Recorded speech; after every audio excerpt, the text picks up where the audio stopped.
teach contrary to what God's testimony says, you are a teacher, but not a true teacher. Because you're teaching contrary to God's own testimony, where he swears upon himself, this is true. And you're teaching the opposite. It makes you a false teacher. So let's find out what happens to you in the end. Okay, false teachers. Says here in 2 Peter, whose judgment not a long time lingereth not, and their damnation slumbereth not. It says right here, and it starts out, that's verse 3. It says, verse 1, but there were false prophets also among the people, even as there shall be false teachers among you, who privily shall bring in damnable heresies. Heresies that will damn people to eternal damnation. That's what they bring in with themselves. And bring upon themselves swift destruction. Then it says what it is. Whose judgment now of a long time lingereth not, and their damnation slumbereth not. For if God spared not the angels that sinned, but cast them down into hell, and delivered them into chains of darkness to be reserved unto judgment, and spared not the old world, but saved Noah, the eighth person, a preacher of righteousness, bringing in the flood upon the world of the ungodly, and turning the cities of Sodom and Gomorrah into ashes, condemned them with an overthrow, making them an example unto those that after should live ungodly, and delivered just Lot, vexed with the filthy conversation behavior of the wicked. It's an old English word. For that righteous man dwelleth among them in seeing and hearing, vexed his righteous soul from day to day with their unlawful deeds. The Lord knoweth if all these things are true, which we know they're true. That's what he's saying. If all these things are true, which we know are true, as examples, it says, then the Lord knoweth how to deliver the godly out of temptations, and to reserve the unjust unto the day of judgment, to be punished. But chiefly them that walk after the flesh in the lust of uncleanness, and despise government. Presumptuous are they, self-willed.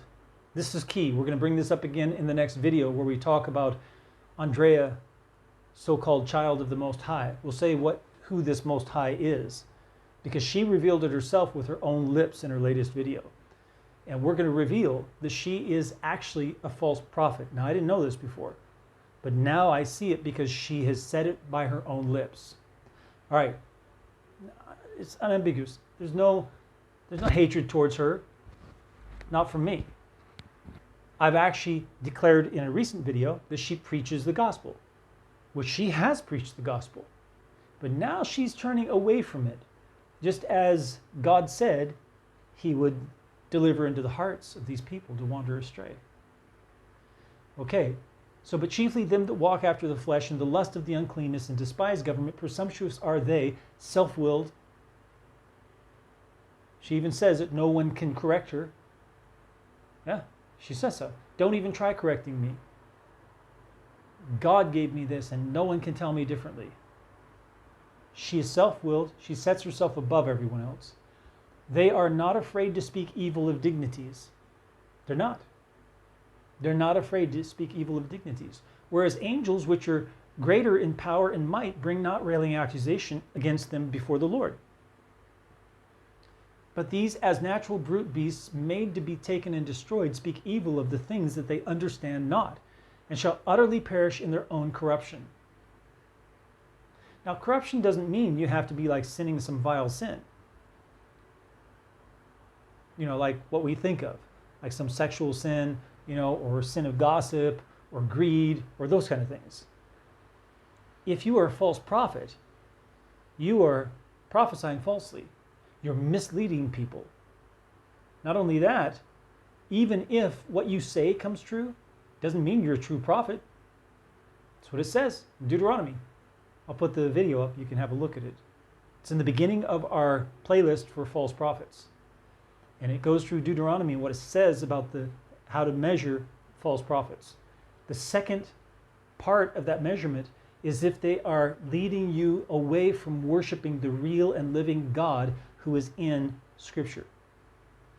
And you will see in her latest video, she's leading you astray to worship Greek gods and goddesses. No doubt about it. Now, with her own lips, that spirit has pushed her so hard, she's now revealed it, unknowingly, I guess. Terrible. And shall receive the reward of unrighteousness, as they that count it pleasure to riot in the daytime, spots they are and blemishes, sporting themselves with their own deceivings while they feast with you. Sporting themselves with their own deceivings as they feast with you. So, everything is about her imagination and her dreams and her visions and these things. But we'll get into that later, okay?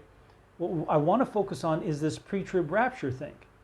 Is this pre-trib rapture thing, this is about them as well. They're false teachers. Now she is now a false teacher and a false prophet, because she started to really hammer on this, on teaching and insisting on the pre-trib rapture and that we must believe it in order to be saved. And she continues that in this last one. She, tacks on the gospel of Jesus at the end of the video. And now she's going to watch this, and now next one she's going to put it at the beginning. Yeah, because some things she's like adjusting because she, saw what I said about her. In fact, she lashed out at me, okay? And that's not right. Andrea, shame on you. Really shame on you. You should be embarrassed. You should be ashamed at that. Really, you should be ashamed. I don't see any shame. I just see belligerence, haughtiness, self-will. There's no humility there. And you keep pointing to Scripture and trying to say that it's this and this, that, and it's not. Almost everything you're saying is not what it says there in Scripture. So you're like floating away. You're not rooted. You're not anchored. You're going to say, I'm anchored in Jesus. I'm anchored in Jesus. Many people believe in a Jesus, but it's not the Jesus of the Bible. They've left him behind for another idea of who Jesus is. A spirit who's claiming to be Jesus. It's not Jesus. It really is not Jesus. I've already gotten enough here so you can hear what a false teacher is and what the destiny is. Okay? And there's a lot more here about false prophets. 2 Peter is like almost all about false prophets. The book of Jude is all about false prophets. If you really want to study up on false prophets, go read those two books. We finished the book of Jude translation. We haven't done 2 Peter, we did 1 Peter. But the book of Jude we've done. I don't think it's up. I'll try to get that up as soon as I can. Maybe today. Remember to subscribe down below and like the video and share it on your Facebook and other social media. And then make a comment, whether a question or a comment. We read all of them and we try to respond to all. Get on over to our website, The Rooted Word, and start reading the translation and also the articles we've posted. It's at therootedword.com, therootedword.com. And may the Lord bless you as you seek him with all your heart.